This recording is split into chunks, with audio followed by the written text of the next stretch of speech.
Hi, I'm Brian, and this here is Patrick, and together we're Just Got Played. And we just got done playing, and we are now reviewing the game called Island Hoppers by Eagle Griffin. So stay tuned. At the Cloak and Blaster. At the Cloak and Blaster.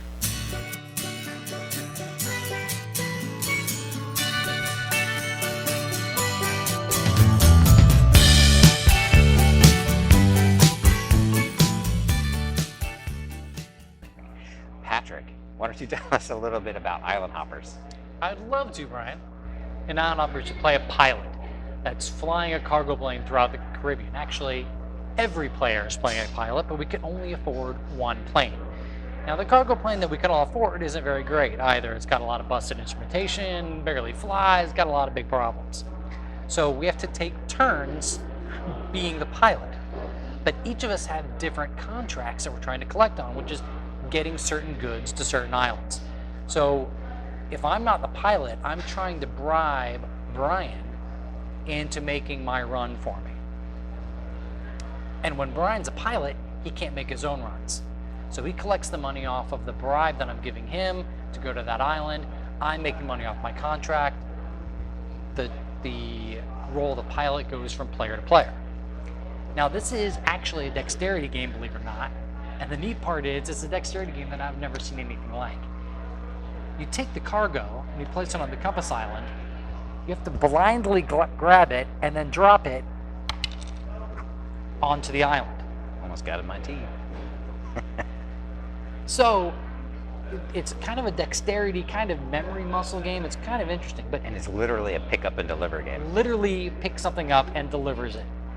So you have your contract cards, you're doing this blind pickup and delivery thing throughout these islands that are all spread out across the board. Now, we condensed this all so you can see if they're supposed to be 6 inches apart from each one. And there's also an aspect of the game where in the larger amount of games, like 3 to 6 player games, you're given these tokens that you're allowed to give. These are compass tokens. So I'm going to be shouting directions out at Brian. It's going to cost me 1 token to say 1 word. So as Brian's trying to fly his plane, I'm going to be shouting out directions, and he's actually trying to choose whether or not what directions he wants to listen to. That's a short summary of how the game works.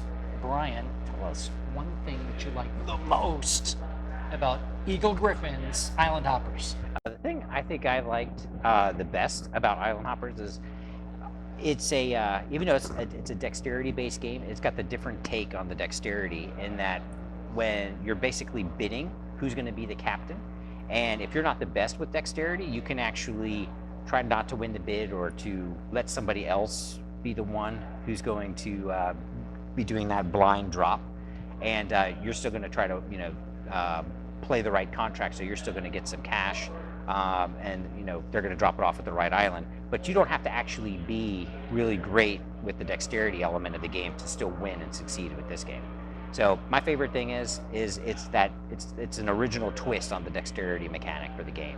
What would you say is your favorite thing though about Island Hopper? I really like that. I think that is something that's original and different. In fact, my favorite thing is this game is so original and different. For the dexterity game, it has negotiation, and it has bluffing, and it does have blind bidding. It's just kind of a really interesting take on dexterity, and one, normally when I see the word dexterity on a game box, I'm like, crap, Ryan, we're gonna have to play a dexterity game. But that is not the case with this game. I really, truly enjoyed it. It is very different.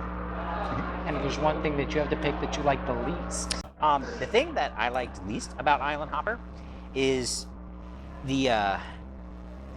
the graphic design, and we do have a prototype version, so it might change slightly between now and when it goes to Kickstarter and production. But the islands don't have a name on them. And so a lot of them use the same symbols, like the dog or the cat or the tower on the island, and then the islands have specific shapes to them. And they all kind of look a little bit similar, so perception actually becomes a mechanic element of the game as well. And I think, sometimes the perception is just adds to that difficulty level, and I think if each of the islands had like a name on them, they'd be much easier to spot, like, okay, I know, this Caribbean island, Grand Cayman is over here, or something like that.